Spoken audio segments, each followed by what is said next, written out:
Hi, welcome back to my channel. So I'm EJ. If you caught the previous video, then you know that I've got my book. It's due out for release on Friday the 31st, and these videos are basically to share the first kind of 3 sections. So the first video is the introduction. Today I'll share with you the prologue, and then I'll make another one for a couple of days with chapter 1. So here we go. This is the prologue to Weave of Aether. The stars had always spoken to me long before I could remember, and before the first breath of this life, and before even the memory of Earth School had taken form within me. I did not hear them within my ears, but with something far deeper, something older than thought, their flickering threads of light stretch endlessly across galaxies, carrying secrets older than time itself.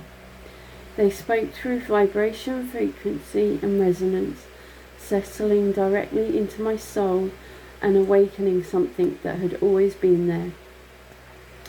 It was within that quiet, constant hum that I felt him, not as a memory I could fully grasp, nor as a dream that faded upon waking, but as a presence beside my own.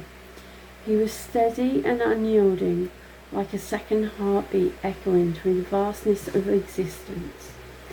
Even before I had language for what that meant, even before I understood the connection in any human sense, I knew I was not alone within myself. Someone was bound to me in a way that could not be separated or explained. In this lifetime, his name is Christopher Drake. Though his soul, like mine, has worn many names across time, these names have never fully defined the essence of what we are to one another, because he is not simply someone I have loved. He is not a connection that began in this life. Rather, he is my soul, my twin flame, my reflection within the infinite mirror of existence, and a combination of both light and shadow.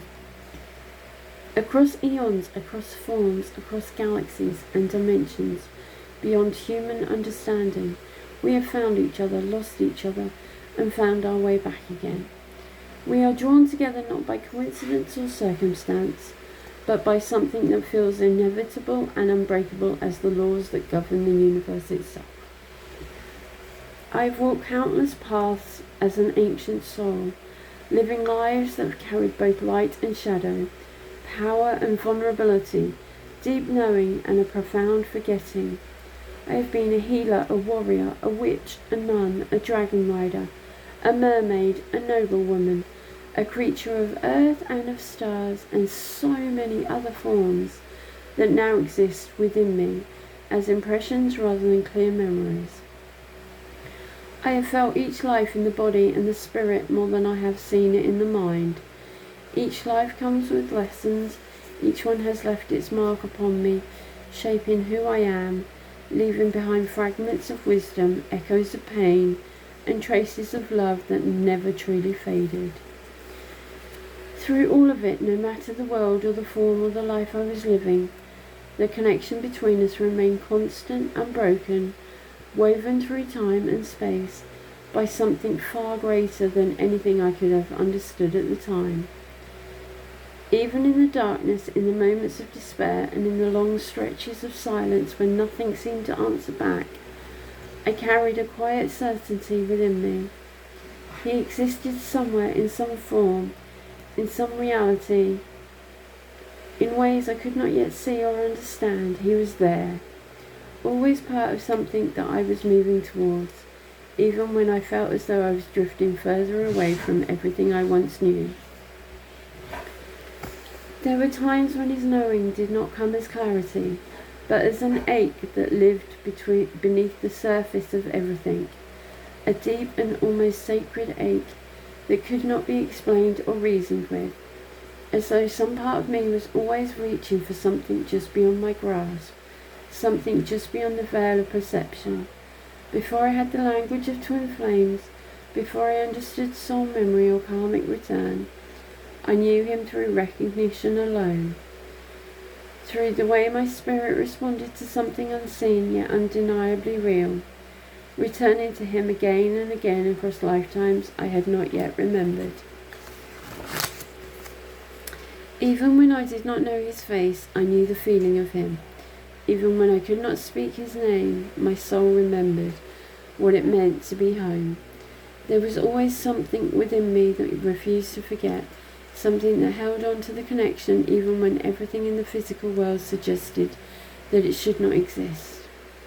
At times the veils between worlds would feel as though it had thinned, almost imperceptibly.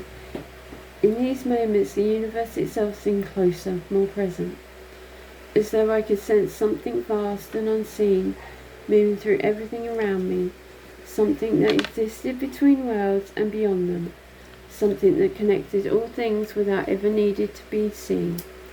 Over time I came to understand this as the ether, the unseen field through which all life flows, the space between existence where souls remember, where connections are held and where nothing that is truly bound can ever be lost.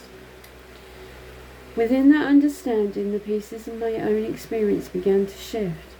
What I had once believed to be longing revealed itself instead as remembrance. What I had once dismissed as coincidence began to take shape as pattern, something intentional, something woven, as though the universe itself was recognizing its own design and gently, inevitably drawing us back together through time. And as this awareness deepened, so did the sense that this lifetime was simply another repetition of what had come before, but something different, something that carried a weight and a significance I could not fully explain. It felt with absolute certainty as though the cycles of meeting and losing, remembering and forgotten were no longer endless. Instead they were narrowing, drawing inward towards something that had been waiting across lifetimes, and towards something that was now closer than it ever had been before. The stars no longer whispered only of distance or longing, but of something else entirely. They whispered of something that felt like return, like alignment, like the quiet and undeniable sense that everything was moving towards a moment that had always been written into the fabric of existence. Because some connections cannot be explained, and some loves are too vast to be contained within a single lifetime, a single word or a single moment in time. Flames, no matter how far they are carried or how long they are separated, they do not fade or disappear. They endure, continuing to burn across lifetimes, across worlds, across the infinite expanse of the ether itself, waiting for the moment when they are brought back together once more, and our flame has only just begun to ignite. That was the prologue to Weave of Aether. I'm sorry, I'm having trouble getting my words out. If you'd like to read,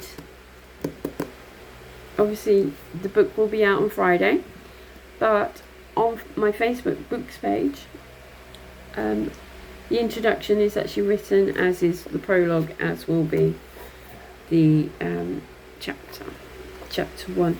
But I look forward to you guys returning. Please like, share, subscribe, however YouTube works. I'm still learning. Have fun, have a lovely day. Catch you soon. Bye.